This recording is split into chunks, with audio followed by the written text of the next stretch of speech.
All right, good afternoon and welcome to the Middle East Forum's webinar and podcast series, Israel Insider with Ashley Perry.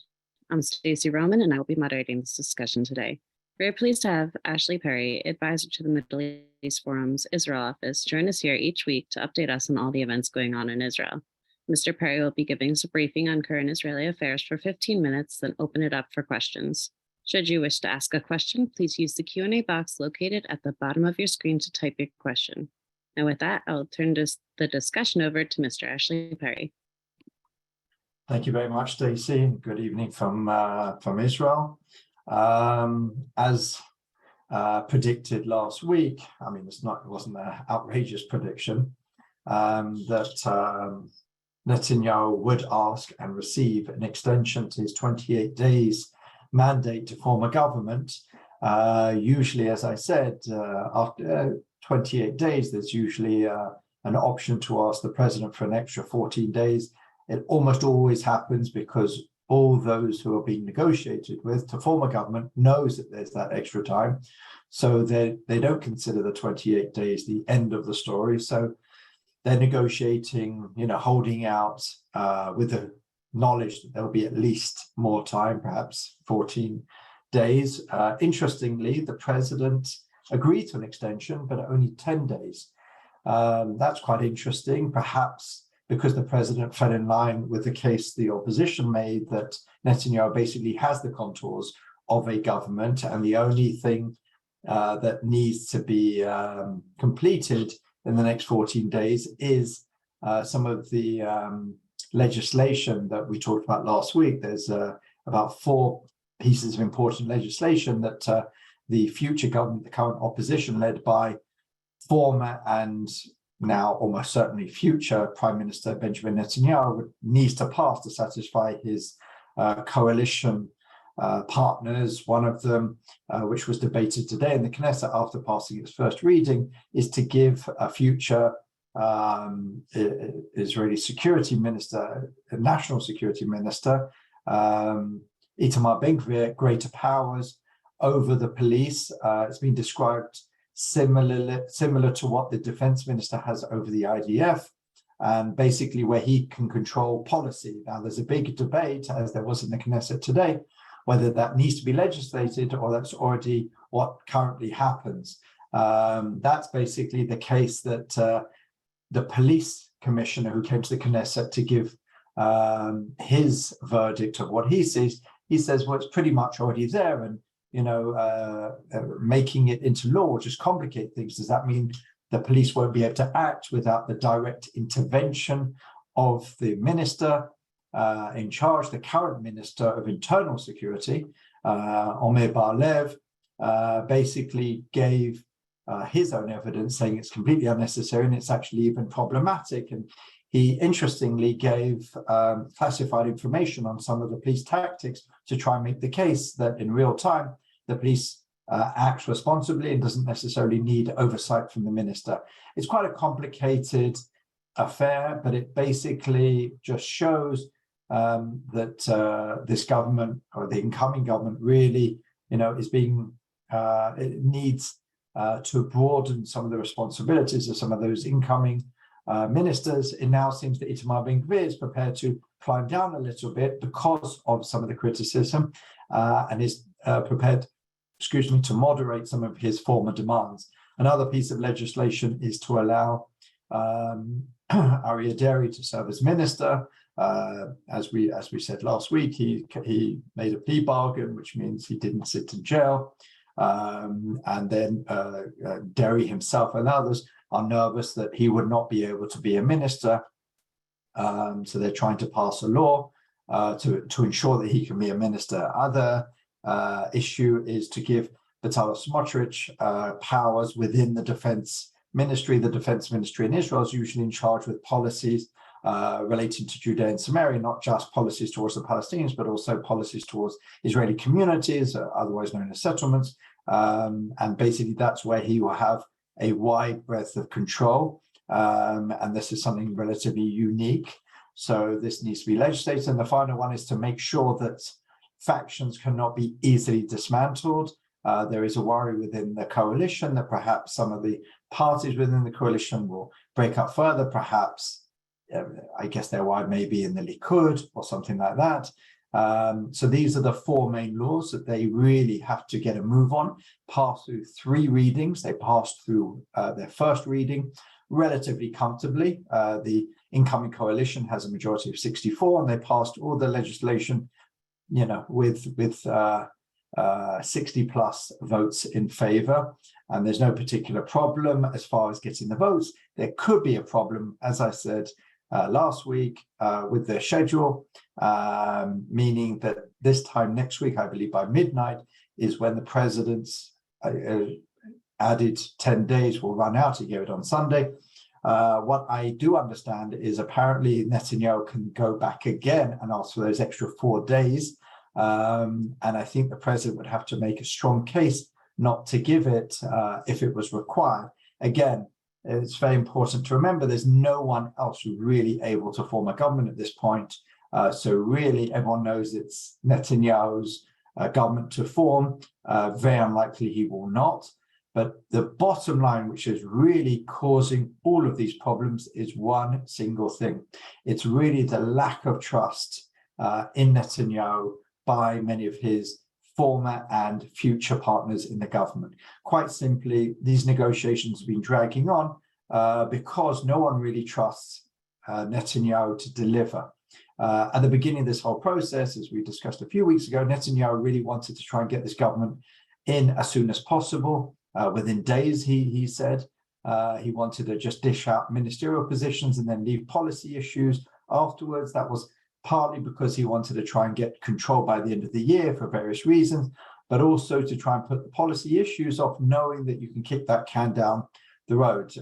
His partners in the coalition negotiations, A, had seen this before, and B, wanted really everything to be agreed on up front. Really, what's going on is relatively unprecedented. The detail that some of the coalition partners' demands are really, very detailed. They really want to dot every single I and cross every single T, quite simply because they know if it's vague, it will never happen.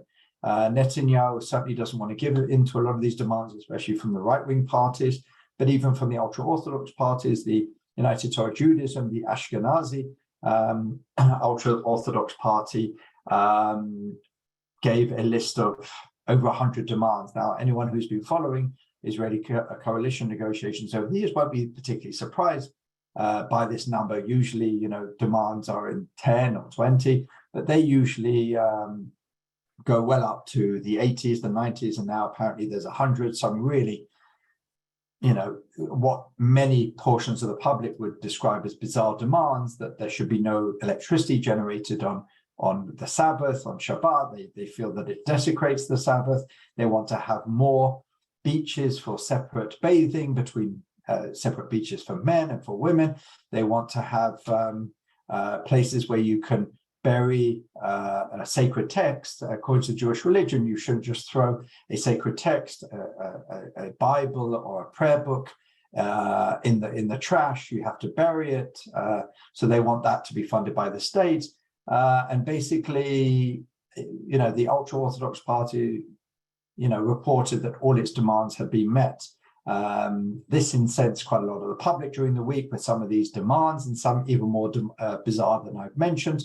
And Likud got a little bit embarrassed and said, no, these are demands. These are not part of the coalition negotiations. The new leader of the ultra-Orthodox party basically said, no, everything's been agreed.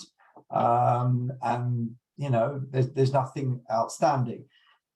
The leaders of the ultra-Orthodox party were hurriedly brought to the opposition leader's office, Netanyahu's office, and they came out and basically said, well, we're still in negotiations. So it's clear that Netanyahu on that particular battle, but it's partly a facade, partly PR. Many of these articles will be agreed to in the coalition negotiations. Some of them will be perhaps under the table, some of them over the table.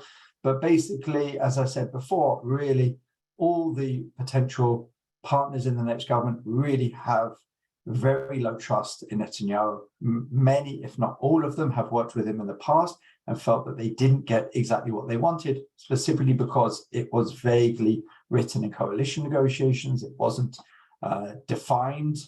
So that's really what they're pushing for. A lot of, even now, you have people like Itamar Ben-Gvir who said what was agreed 2 weeks ago with Netanyahu suddenly is no longer agreed, and he's walked back many of these promises. So, even within the coalition negotiations, we see the level of, let's say, distrust or the level of awkwardness with Netanyahu trying to manage all the different expectations of his incoming government. Don't forget, as I've talked about before, Netanyahu is receiving messages from the international community daily, if not hourly, from Jewish organizations, from pro-Israel leaders around the world, telling him that you cannot do this, you cannot do that, especially, again, the issue of the grandchild clause and the law of return has been brought up again and again, and Netanyahu has been very strong in saying that that will not change, but all the other partners seek some change. So we'll have to see exactly how that one works out, because there is an expectation that there'll be some movement there. Probably what happened is they'll probably create some committee to look into it, kicking the can down the line. Maybe they'll find some sort of compromise, which leaves both parties not necessarily ecstatic, but satisfied. We're in the Knesset this week. The president of the Middle East Forum, Dr. Daniel Pipes, was in, and we held quite a few meetings with the current government, the future government, and what came starkly through from many meetings and also other conversations that I had is that there's a great expectation when this slew of legislation passes, not just pre-government, but after government, with some of the override clauses, perhaps some laws that will help Netanyahu in his legal troubles.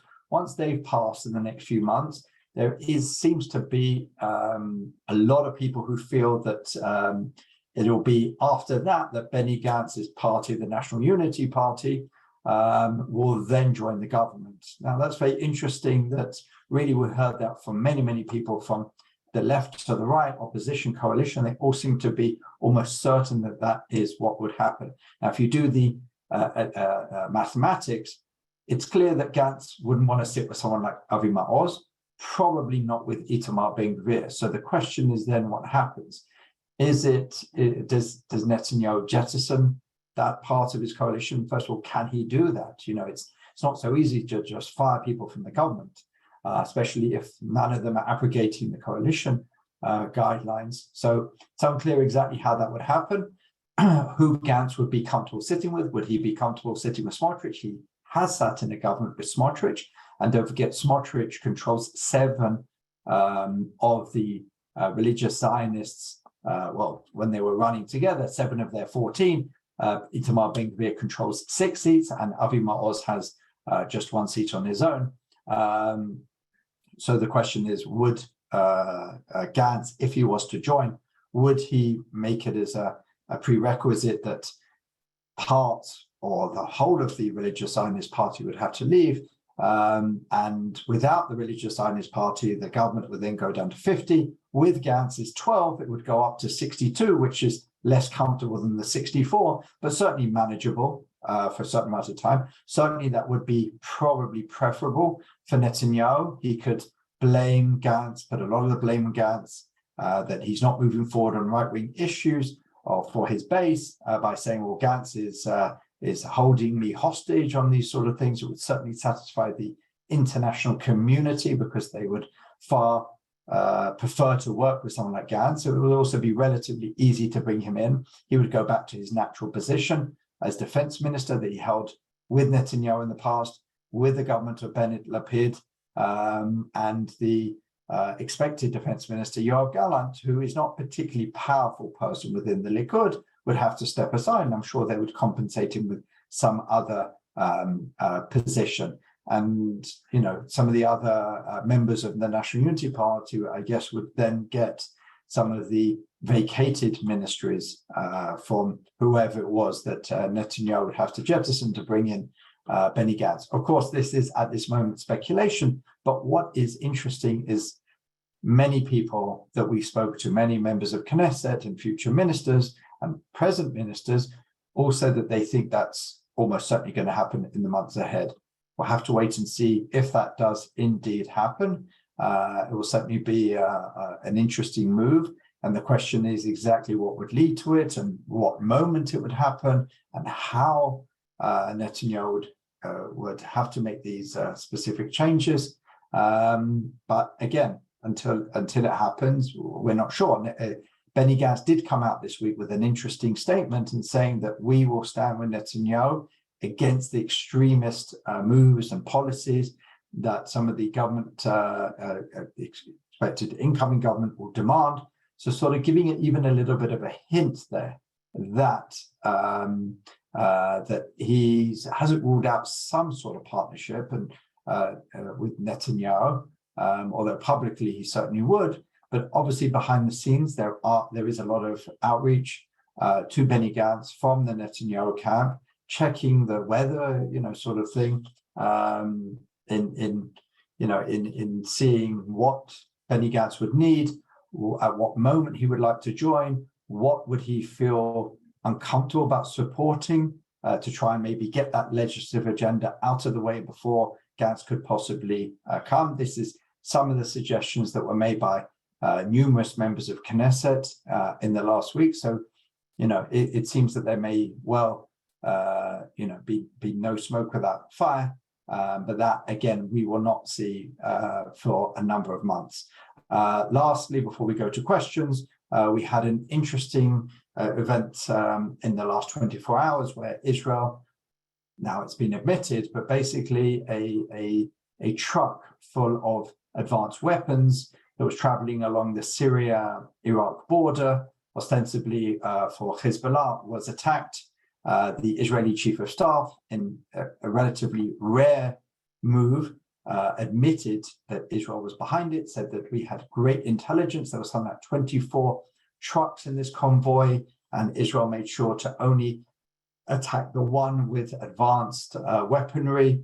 I think I read that it was drones, advanced drones, but it's not sure. First of all, it really speaks to the, as the chief of staff himself mentioned, to Israel's intelligence, that not only was it able to pinpoint the exact convoy, but the exact truck in that convoy, and it took out just that particular truck itself and was able to get all the way over. Don't forget, it's not an easy flight for any Israeli Air Force pilots to get all the way across Syria to the Iraq border and then carry out what was really a pinpoint strike on something which Israel obviously felt was a strategic game changer if it would have ended up in the hands of Hezbollah. So that was also an interesting and successful intelligence operation that happened this week. And the fact that the chief of staff mentioned it shows that that they really want to send that message.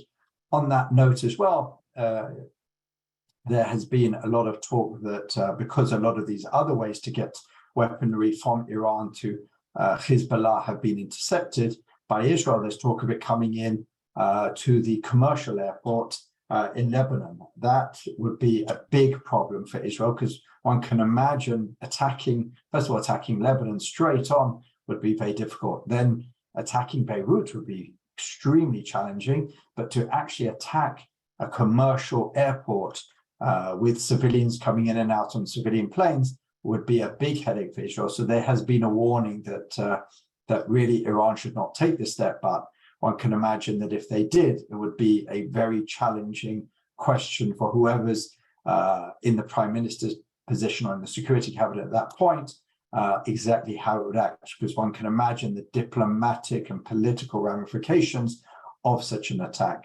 So this is something that the security decision makers and opinion shapers in Israel are debating exactly what can Israel do if that particular maneuver by Iran to deliver its qualitative, advanced weaponry to Hezbollah comes in through Beirut Airport. So with that, I'm happy to answer any questions that you may have. All right, thank you so much. So last week, we actually had a question from Larry Greenberg asking, what will happen with the proposals to reform the Supreme Court? I didn't get to that one. Right. Well, the proposals are basically, we talked about this a number of weeks ago, but the problem that many on the right see is that the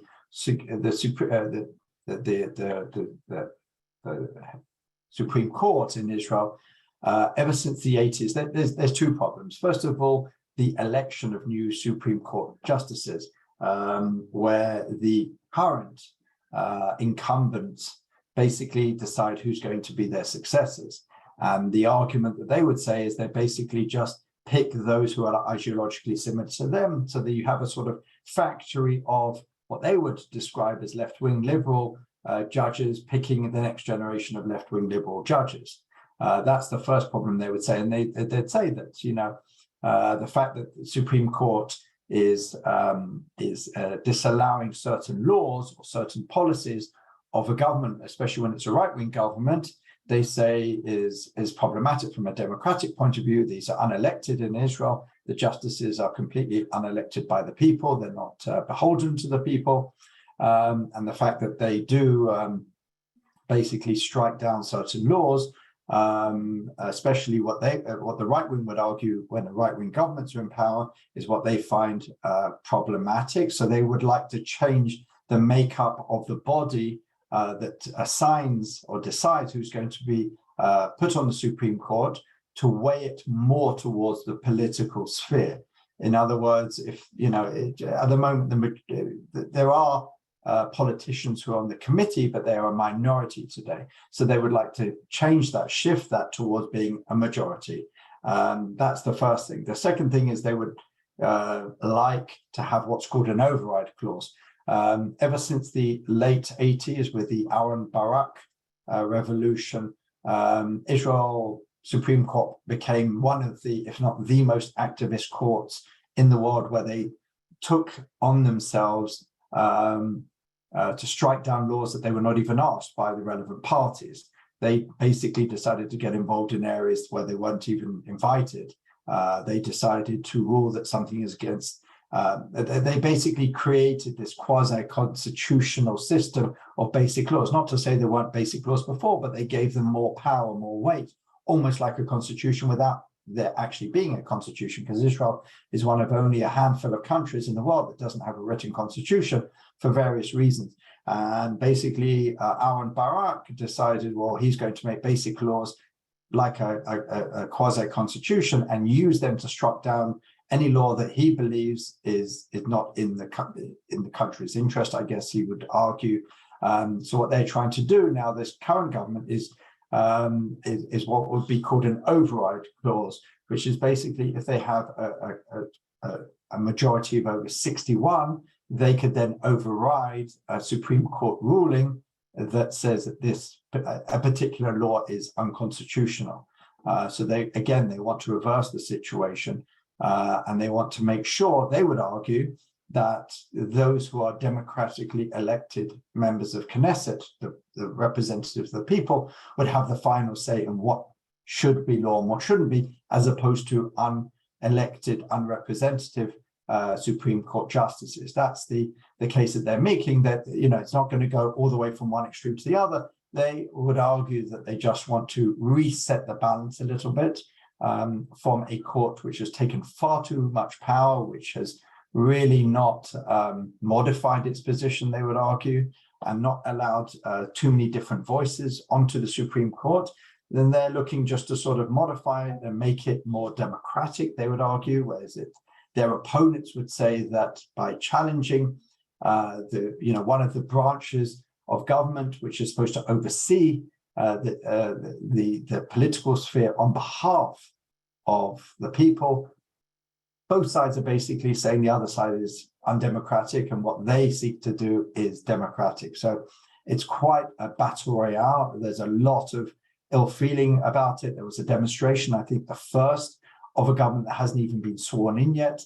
It will certainly not be the last. And the words that are being bandied around by both sides are undemocratic, even fascist, etc., etc. So we haven't heard the last of this. This will be certainly coming up as soon as the government is sworn in, because this is something which, especially the ultra-Orthodox parties, but even the religious Zionist parties, have made very clear that they expect to happen very, very soon, and will probably be in the coalition negotiations in the final agreements as well. Thank you so much. Carrie Hillebrand asks, what are the budgetary implications for the extreme Haredi demands? What are the budget? Well, it depends who you ask. There are some who would say it's over 100, I think, is that possible? 100 billion shekels or something like that. Tens of billions of shekels. But there's a lot of ways that these get passed. You know, some of them are very openly towards the Haredi community, like the doubling of the budget that every person who studies in yeshiva will get. That's already been decided. If whatever they get today, that will be given double. Some argue that it's crazy that they will get more than soldiers in the future. But there's other parts of the agreement which aren't necessarily openly towards the ultra-Orthodox, and some of them are even, not even written into the coalition negotiations. They'll just be dished out afterwards, where sometimes they just say, cities or towns with a very low socioeconomic levels and some other criteria, which basically means only the ultra-Orthodox towns will get such and such budget for whatever it is that they decide to do. So there's a lot of things which are open, there's a lot of things which are less open, but certainly the budget's going to be in the billions, if not the tens of billions of shekels. Thank you for that. An anonymous attendee asked regarding your last point with Beirut, what did the other truck, is it known what the other trucks in the convoy were carrying? Well, again, I just know what I read in the media, but it does seem like the vast majority, if not all the other trucks, were just regular gasoline, petrol, bringing fuel across, and this seemed to be the outlier, that it was actually carrying not fuel but advanced weaponry. And that's what I've read. I have no inside knowledge of that. That's just what's been reported. All right, thank you. Jack Wasserman asks, what is the Israeli opinion of Qatar? Of Qatar? Well, there's a couple of levels with that. It's quite a complicated one. Qatar, on the one hand, is a funder of terrorist organizations like Hamas. On the other hand, Israel does allow Qatar to bring money in to the Gaza Strip, ostensibly to help the poor. Under the last Netanyahu government, there were Qatari officials coming in with suitcases of cash and just giving it out, and obviously most of it ended up in Hamas pockets.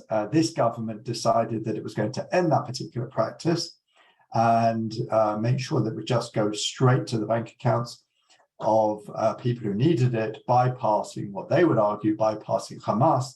I'm sure Hamas still had a way of getting it, but certainly not in the same way as a free-for-all with suitcases of cash.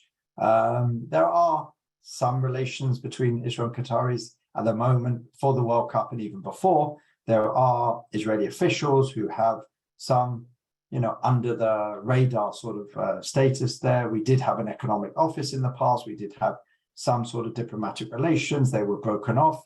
Qatar is relatively close to Iran on certain issues. So it's seen, and don't forget, there's the Al Jazeera element, which Israel sees as extremely hostile towards it. And we saw that recently with the investigation that they've tried to introduce into the ICJ, the International Court of Justice. Actually, it's the ICC, the International Criminal Court, basically saying that Israel intentionally killed one of its reporters, Shirin Abu Akleh. Interestingly, one of the Israeli or pro-Israel media watchdogs, Honest Reporting, found out this week that their sudden surprise star eyewitness that they brought forward much of their case on is actually a person who's been associated with a terrorist organization in the past, is clearly not a neutral person.